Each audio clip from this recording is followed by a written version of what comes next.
Hello. भाभी जी, भैया ने बहुत दारू पी ली है और वो रोड पर आ रहे हैं, उन पर चला भी नहीं जा रहा है। मैंने देखा, मैं उनके पास गया, मैंने उनसे बोला चलो मैं छोड़ देता हूँ, लेकिन उन्होंने मुझे धक्का देकर मना कर दिया। ठीक है, मैं जा रही हूँ।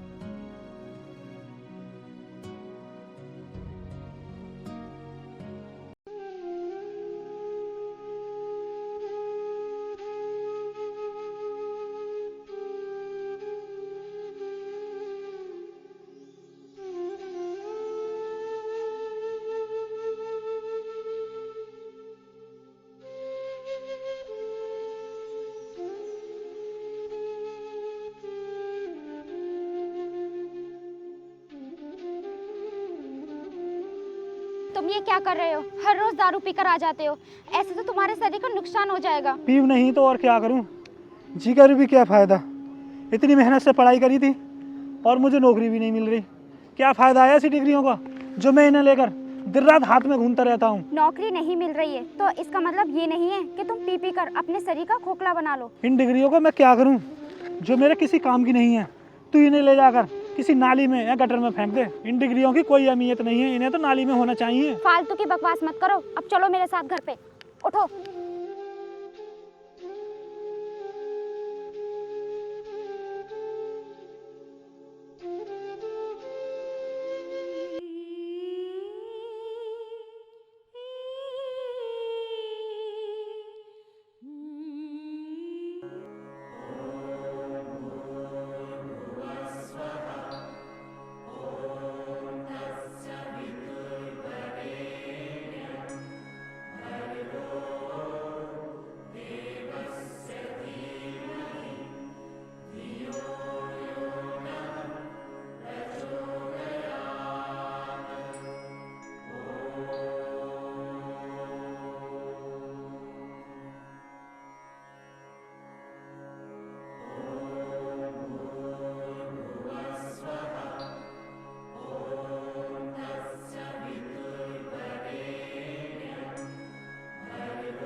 उठ जाओ, सुबह हो गई है। मैंने तुम्हारे लिए खाना बना दिया, खाना खा लो।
ये लो पैसे तुम्हारे खर्चे के लिए।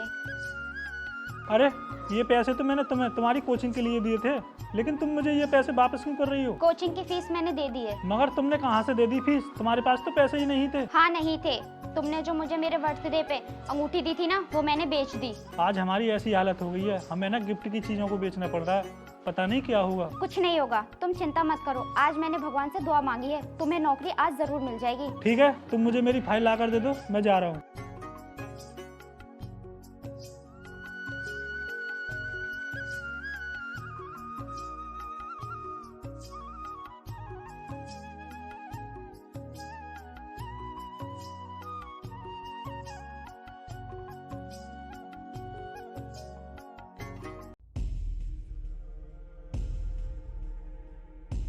सुनो, चाहे कुछ भी हो जाए, आज मुझे एक इंजीनियर चाहिए तो चाहिए, चाहे ज़मीन खोद कर निकालो या आसमान से लाओ, मुझे कुछ नहीं पता। ठीक है मालिक।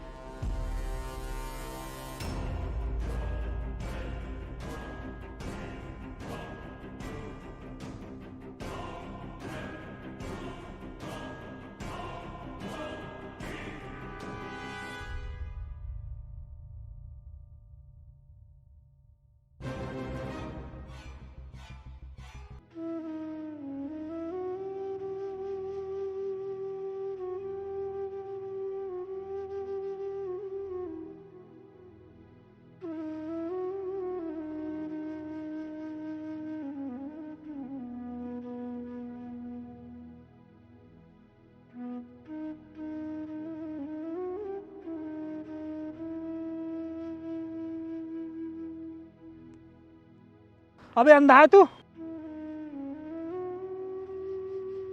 जब तुझे दिखाई नहीं देता तो मोटरसाइकिल क्यों चला रहा है? घर बैठ। अबे अंधा होगा तू, अंधा होगा तेरा खानदान। एक तो चोरी, ऊपर से सीना चोरी। तुझे पता है अगर मुझे चोट लग जाती तो? मैं नौकरी के लिए जा रहा था, मुझे कौन नौकरी देता फिर? तू नौकरी के चक्कर में मेरे हाथ पैर टूट गए देता। वैसे तू काम क्या कर लेता है? मैं सिविल इंजीनियर हूँ। क्यों, तू मुझे कोई काम देगा क्या? हाँ यार, ये तो गजब की बात हो गई। यूँ समझ तेरी नौकरी पक्की। अच्छा, हाँ यार, तू चल तो सही मेरे साथ में।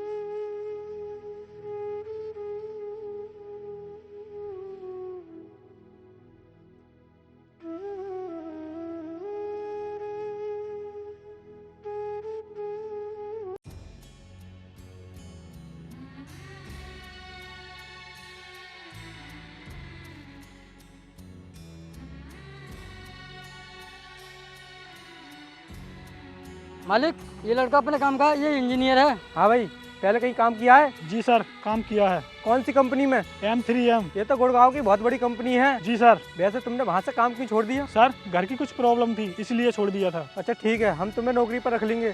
तुम्हें वहाँ पर पैसे कितने मिलते थे? सर, मेरी सैलरी वहाँ पर 80,000 थी। ठीक है, हम तुम्हें 1 लाख रुपए देंगे, लेकिन काम हमारे हिसाब से करना होगा तुम्हें। ठीक है सर। रामू, इसे 50,000 रुपये एडवांस दे दो। ठीक है मालिक।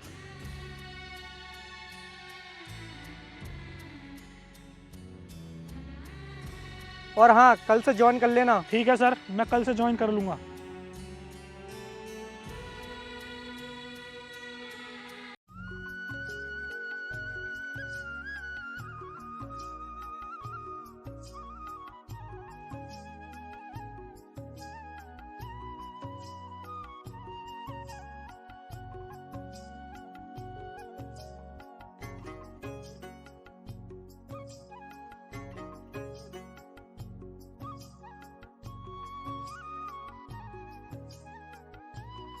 मुझे लगता है तुम्हारी नौकरी लग गई। हाँ यार, नौकरी तो लग गई, वो भी तुम्हारी वजह से लगी है। अरे नहीं, ये तो तुम्हारी ही मेहनत है। हाँ, तुमने बोला था ना कि मुझे नौकरी मिल जाएगी, और मुझे नौकरी मिल गई। तुम बैठो, मैं तुम्हारे लिए खाना लेकर आती हूँ।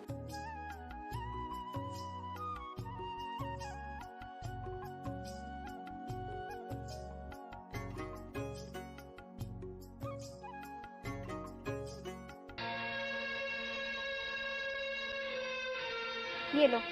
रुको 1 मिनट। क्यों, क्या हुआ? ये किस लिए? आज मेरे पति न्यू जॉब के लिए जा रहे हैं, तो तुम्हें किसी की नजर ना लगे इसलिए लगाया है मैंने ये टीका तुम्हें। तुम पढ़ी लिखी होकर तुम इन चीजों पर अब भी विश्वास करती हो? पढ़ी लिखी हुई तो क्या हुआ, मैं अपनी संस्कृति को तो नहीं भूल सकती। जब मैं अपनी स्कूल जाती थी तो मेरी माँ यही टीका लगा के मुझे भेजती थी, समझे तुम? अरे ठीक है बाबा, अब तो तुमने टीका लगा दिया, अब मैं जाऊँ? जाओ। ठीक है।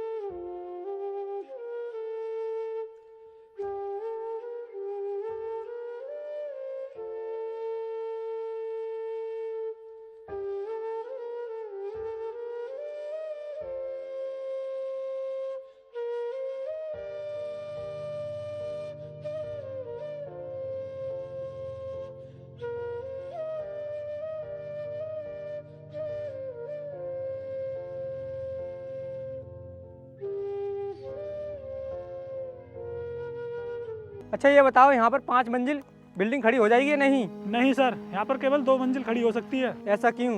हमने 5 मंजिल का पैसा लिया है, मुझे यहाँ पर 5 मंजिल ही चाहिए, चाहे कुछ भी हो जाए। सर 5 मंजिल में तो यहाँ पर खतरा रहेगा, क्योंकि वाटर लेवल ना हमारे यहाँ पर बहुत ऊपर है और ना ही कोई सपोर्ट है जिससे लोगों की जान भी जा सकती है। कोई बात नहीं, हमें तो बनाकर देनी है, उसके बाद में चाहे गिरे चाहे कुछ भी हो। सर लोगों की जिंदगी का सवाल है, लोगों की जान भी खतरे में पड़ सकती है। देखो हमने तुमसे क्या बोला था, जो हम कहेंगे वही करना पड़ेगा तुमको।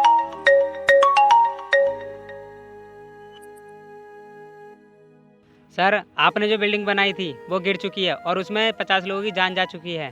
अच्छा कोई बात नहीं, तुम इंस्पेक्टर के पास जाओ और उसे 2 लाख रुपए दे देना और उससे बोलना कि वो भूल कर भी बिल्डिंग के पास न जाए। ठीक है सर। ये तो इंसानों की मौत का सौदागर लग रहा है, ये तो इंसानों की मौत को मौत ही नहीं समझ रहा। पता नहीं कहाँ फंस गया मैं। जल्दी नक्शा तैयार करो, हमें कल से यहाँ पर काम करना है। मगर सर फिर भी एक बार सोच लेते। रामू, ये तुमने कैसा इंजीनियर ढूंढा है जो हमसे जीवन लड़ा रहा है? Sorry sir.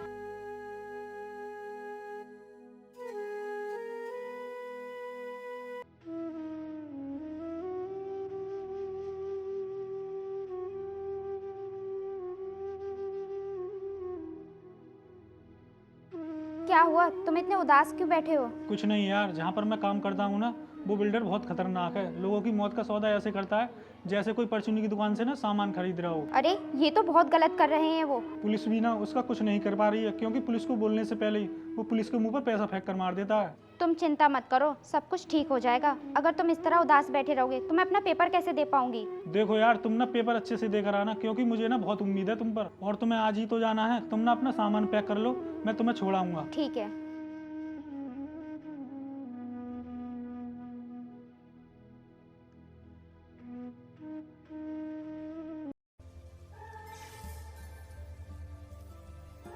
अरे सर, आप यहाँ पर ऐसे क्यों खड़े हो?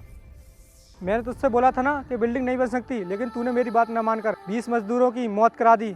उनका जिम्मेदार तू है। इंस्पेक्टर, ये है वो इंजीनियर जिसने बिल्डिंग खड़ी कराई, कर लो इसे गिरफ्तार। इसे तो पता ही नहीं बिल्डिंग कैसे बनाई जाती है, हमारे प्यारे 20 मजदूरों की मौत करा दी।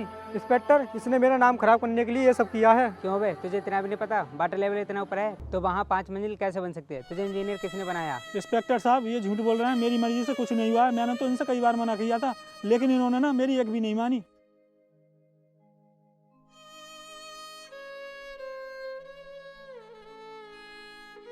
इतने महान आदमी पर झूठा आरोप लगा रहा है, तुझे शर्म नहीं आ रही? अब जो भी होगा कोर्ट में होगा, चल मेरे साथ। रुको, कहाँ ले जा रहे हो इन्हें?